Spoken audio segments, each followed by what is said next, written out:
Hey everyone, welcome back. It's been a while. Welcome to Therapy 101. Again, if you haven't met me or you haven't seen one of my videos, my name is Alexis. I am a therapist and owner of a private practice, and I am here to talk about all things mental health. So, today's topic I wanted to talk about was guilt. I've been finding that a lot of people are dealing with guilt, right? We all deal with it to some point, to some degree. It can really be intrusive in our lives. We can make fear based decisions. And so, really, what I want to do is just talk about it a little bit so that you can become more aware of what that might be like. And let's normalize it and figure out ways to help. So, there's two ways to look at guilt based on a Psychology Today article that I read, and I will link where we have earned versus unearned guilt, right? So earned guilt's going to be a malicious intent behind something, and I earned this guilt somehow, right? And then there's the other side of it, which I find to be more common, which is this unearned guilt. So unearned guilt is something where we do something, right? Maybe we think it's selfish. We're labeling ourselves. We're doing something that makes us feel that we should be feeling guilty, right? Or we're making fear based or guilt based decisions because of the way that we think. This can come from a variety of different places, okay? So this could be negative self talk. You could be setting your standards way too high, never meeting them, and then telling yourself, I'm a failure. I should feel guilty about this. Sometimes I think that we live in a society where if we take care of ourselves or if we engage in some sort of self-care, that we're selfish. And I think that that can create more of a spiral of anxiety than if we were to increase that self-talk. So for example, right, if I tell myself I am going to go get a massage, but instead of getting a massage, shouldn't I be hanging out with maybe my family members? Maybe I could be seeing more patients. So I don't do the massage. I don't take out that time for self care. Instead, I just feel guilty because I think I should be somewhere else. I should be doing something productive, productive being my guilt driven behavior. Well, what does that lead to, right? That's a thought. That's a negative thought. So then that negative thought then leads us to feel a certain type of emotion. Might be in your gut, might feel like a tight throat, an elephant on your chest. Ooh, I'm not sure if I really should be doing this. So then, in my opinion, you go into decision fatigue. Should I go get that massage? I don't know. Is that self-care? Should I be spending time with family? Should I be doing this, doing that? Whatever the value might be, right? But a lot of times that leads us to feel like crap. Total crap about ourselves sometimes.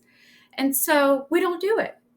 And then the self care becomes less and less and less. And so today I'm on here just to pop in to say earned versus unearned guilt is important to learn to try to help bring back some of those fear based decisions, some of those guilt based decisions that are a cost to you more that they're benefiting anybody else.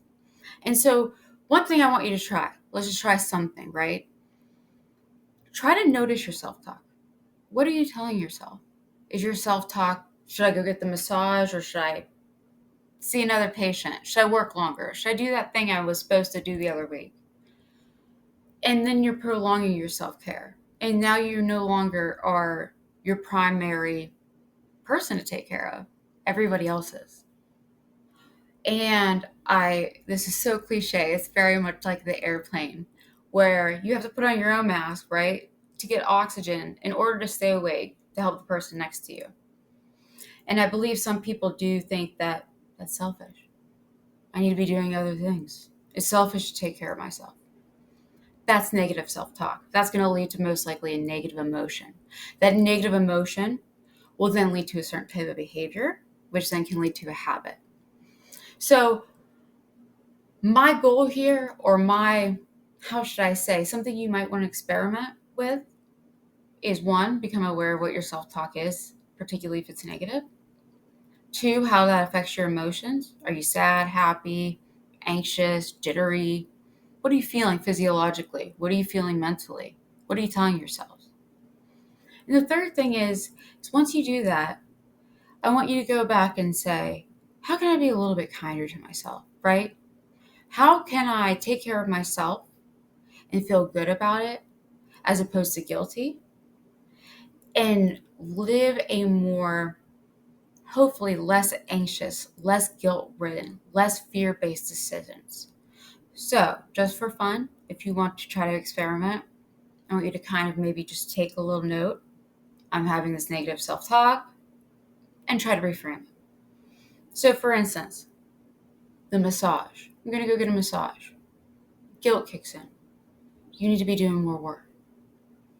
Emotion kicks in. Anxiety, fear, feeling of selfishness, feeling of letting others down. Behavior, no self care. Let's change that to reframe it, okay? Same thing. I'm going to go get a massage. Pretend I like massages, by the way, which I don't. I'm going to go get a massage. But I could be doing something else, right? Maybe productive. Seeing more clients, working more, hanging out more, doing more work, right? But instead I say, you know what? Let's take a second. Is this hurting anybody? Is it filling my cup?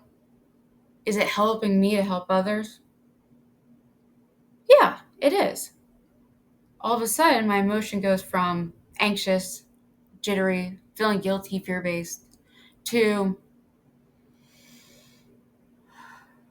okay, I'm going to do this and see how it goes. And this is not selfish. And I'm still a good person, a good mom, a good daughter, a good husband, whatever it might be. Wonder how that might change your behavior. Give it a try if you want to. I really hope this helps. I'm going to add that article as well from Psychology Today that explains earned versus unearned guilt more in detail. I thank you greatly for watching. I hope this really helps. Please feel free to comment and we can have more of a discussion about it. Otherwise, I'll see you next session, guys. Take care.